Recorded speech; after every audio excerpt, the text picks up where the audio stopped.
तो अली भाई, सबसे पहले तो ये बताएं कि अभी जो है वो हमने सारी यूरोप का और मलेशिया का भी पूछा। अब आप अमेरिका कनाडा का बताएं, क्या सिचुएशन है? ये सिचुएशन बहुत अच्छी है। Basically profile to profile student के ऊपर वेरी कर रही होती हैं चीज़ें कि वो एलिजिबल है कि नहीं है, और इसके साथ डिपेंड करता है कि इन टर्म्स ऑफ एजुकेशन उसका कितना बजट है, उसकी क्या प्रोफाइल है, आइल्स की क्या रिक्वायरमेंट है। तो अभी हम यूएसए और कनाडा में दोनों में जनवरी 2024 इनटेक के लिए रिक्रूट कर रहे हैं। तो काफ़ी स्टूडेंट्स हमें दिन भर में मिले हैं जो जिनकी क्यूरीज थी कनाडा और यूएसए के हवाले से, उनको गाइड किया है, प्रोसेस के बारे में हेल्प आउट किया है। मैट्रिक का बच्चा जा सकता है? मैट्रिक का बच्चा यूएसए में अप्लाई कर सकता है थ्रू फाउंडेशन ईयर, कनाडा नहीं लेता। तो आइडियल सिनेरियो होता है यूएसए कनाडा इंटर के बाद अप्लाई किया जाए, ओ लेवल्स के बाद किया जाए, ए लेवल्स के बाद किया जाए। उसने इंटर किया है, ए लेवल नहीं किया, तो वो उसके आइल्स रिक्वायर्ड है? आइल्स रिक्वायर्ड होता है। आइल्स इस अ लैंग्वेज रिक्वायरमेंट, जो कि एक मैंडेटरी रिक्वायरमेंट है जो हर स्टूडेंट को हर इंग्लिश स्पीकिंग कंट्री में देनी है। इंटर वाले को कितनी रिक्वायरमेंट? बेसिकली कनाडा की। अगर आप डायरेक्ट यूनिवर्सिटी इंट्री रिक्वायरमेंट्स को आप देख रहे हैं तो वो यूनिवर्सिटी 6.5 ओवरऑल का आपका आइल्स ले रही होती है। इंटर के लिए? इंटर के लिए भी ये एक स्टैंडर्ड रिक्वायरमेंट है, स्टैंडर्ड है। और अगर थ्रू पाथवे, जो पाथवेज होते हैं जैसे नेविटास हो गया या कोई कैप्लान बिजनेस स्कूल हो गया, स्टडी ग्रुप, जो पाथवे के थ्रू जा रहे हैं उसमें इंटरमीडिएट वाला 5.5 ईच का भी अगर आइल्स कर ले तो एलिजिबल हो जाता है। 5.5 का हाँ, बीच हाँ, तो वो हो जाता है एलिजिबल। फीस? फीस आप समझें कि कनाडा में कोई अराउंड 19,000 से स्टार्ट हो जाती हैं universities fees, and goes up to 25 to 30,000 तक, depends upon the university and programme. साल की अगर वो टोरंटो जैसी यूनिवर्सिटी में जा रहा है या वोटरलू जा रहा है तो वो फिर 40,000 तक भी चली जाती है इंजीनियरिंग की तो अली फीस। भाई, स्कॉलरशिप वगैरह?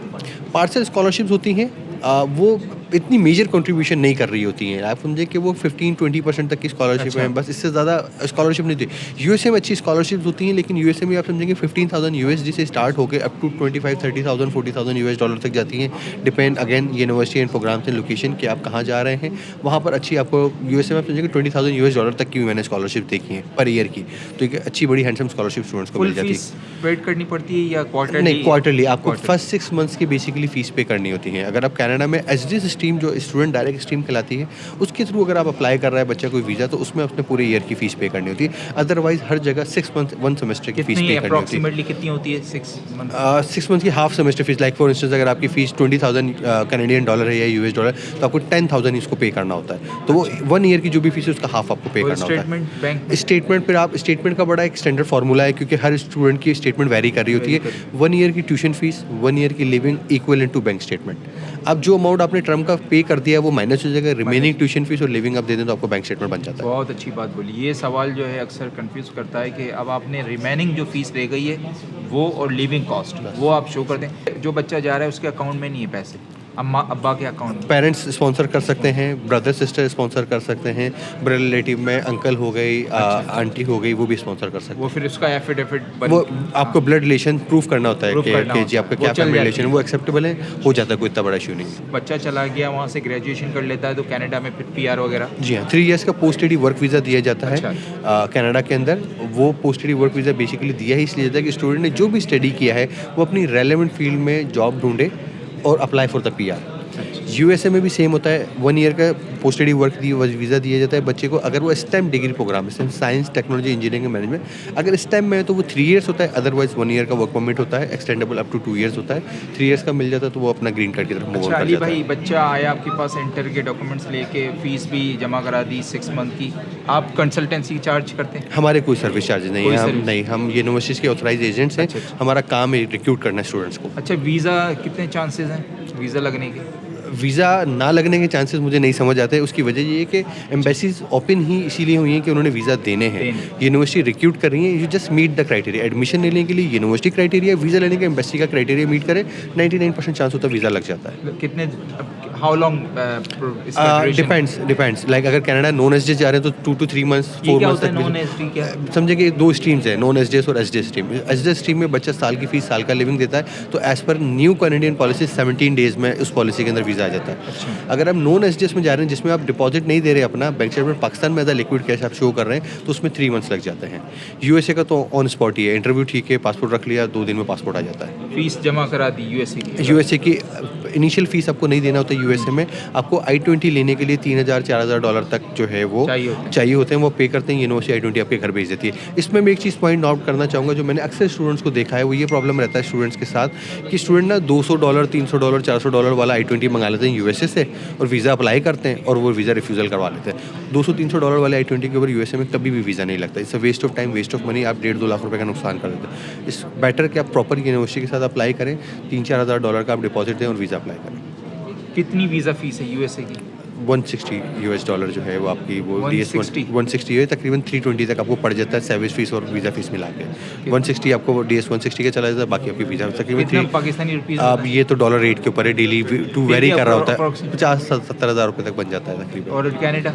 कनाडा तो जो है आपके $235 कैनेडियन डॉलर फीस बनती है, जिसमें आपका वीज़ा फीस और बायोमेट्रिक शामिल है। अच्छा, वीज़ा नहीं लगा, फीस रिफंड फीस रिफंडेबल होती है, बहुत नॉमिनल से चार्जेस होते हैं। ये यूनिवर्सिटी $500, $200, $300 जो एडमिन फीस होती है बस वो आपकी माइनस होती है, बाकी पूरी फीस आपके पास आ जाती है आपके अपने अकाउंट में। यूएसए में भी जो आप I-20 जो भरा वो भी रिफंडेबल है। कनाडा में तो आपको पता है, वो कनाडा तो अपॉर्चुनिटीज़ जो है ना उसके पास अवेलेबल होती हैं, लोगों को बुला रहा है वो।